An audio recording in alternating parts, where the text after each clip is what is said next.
Assalamualaikum warahmatullahi wabarakatuh. Salam, Om Swastiastu, Namo Buddhaya, salam kebajikan, salam sejahtera bagi kita semua. Bagaimana kabarnya anak-anak? Semoga kita senantiasa dalam lindungan Tuhan Yang Maha Esa ya. Jadi sebelum memulai pelajaran hari ini, mari kita siapkan catatan untuk mencatat hal-hal penting yang kiranya dapat kita catat nanti. Sudah? Nah, sebelum mengawali pelajaran pada hari ini, Bapak punya sedikit cerita. Jadi kemarin teman Bapak namanya Andi, dia ingin mencari sepeda motor.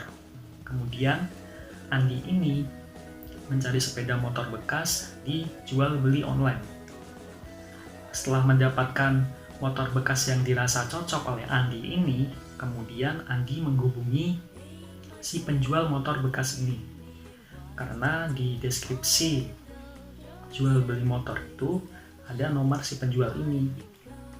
Nah, setelah dihubungi oleh Andi, ternyata Andi dan si penjual ini tidak memiliki atau belum menemui kesepakatan harga yang pas untuk mereka berdua. Nah, anak-anak, apakah kalian bisa membantu Andi dan si penjual ini agar mereka mendapatkan kesepakatan yang pas? Nah, pada hari ini, pelajaran yang akan kita bahas akan berkaitan dengan kasus atau cerita antara Andi dan si penjual tadi. Pada hari ini yang akan kita bahas adalah teks negosiasi. Apakah kalian pernah mendengar istilah negosiasi? Mungkin jika kalian pernah menjual atau membeli barang di jual beli online, mungkin kalian tidak asing ya dengan istilah nego. Nah, biasanya kan di deskripsi ada tulisan 400.000 nego, 500.000 nego. Kita sendiri tahu bukan kalau istilah 400.000 nego artinya 400.000 masih bisa ditawar lagi.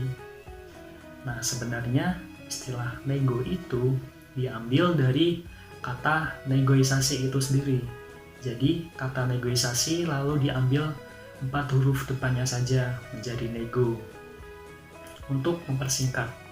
Nah, seperti itu. Jadi nego dan negosiasi ini sebenarnya memiliki arti yang kurang lebih sama, yaitu kata kuncinya adalah tawar-menawar. Sedangkan teks negosiasi sendiri memiliki arti teks yang di dalamnya berisi interaksi sosial antara dua pihak atau lebih, di mana dua pihak atau lebih itu memiliki perbedaan atau pertentangan kesepakatan. Seperti teks-teks pada umumnya, teks negosiasi ini juga memiliki tujuannya. Tujuannya itu apa sih? Jadi tujuan dari teks negosiasi ini ada beberapa. Yang pertama, teks negosiasi ini bertujuan untuk mengurangi kemungkinan dua pihak atau lebih ini mengalami kerugian. Lalu tujuan yang lainnya, teks negosiasi ini adalah untuk menemukan solusi antara dua pihak atau lebih ini. Dan yang selanjutnya tujuannya adalah untuk mencapai kesepakatan. Jadi kan kedua pihak atau lebih tadi memiliki perbedaan atau pertentangan kesepakatan. Nah, dengan teks negosiasi ini jadinya dua pihak atau lebih tersebut dapat mencapai kesepakatan di mana dua pihak atau lebih tadi sama-sama tidak ada yang dirugikan. Nah, seperti itu. Dan jenis-jenis teks negosiasi itu dibedakan menjadi dua. Yang pertama ada teks negosiasi langsung, dan yang kedua ada teks negosiasi tak langsung. Teks negosiasi langsung sendiri dibedakan menjadi 3. Yang pertama ada teks negosiasi pemecahan konflik, Yang kedua ada teks negosiasi kerjasama, dan yang ketiga ada teks negosiasi jual beli. Nah, yang ketiga ini bisa kita masukkan ke dalam kasus Andi dan penjual tadi. Nah, bagaimana sih untuk membuat teks negosiasi ini? Pada dasarnya, teks negosiasi ini memiliki strukturnya. Strukturnya itu ada 3 bagian sebenarnya. Yang pertama itu ada bagian pembuka, dan yang kedua itu ada bagian orientasi atau isi, dan yang ketiga itu ada bagian penutup.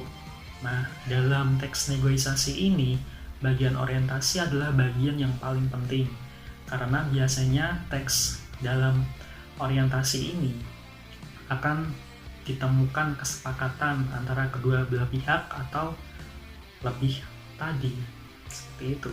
Nah, anak-anak, dari penjelasan singkat Bapak tadi, apakah kalian sudah mempunyai gambaran tentang teks negosiasi itu sendiri?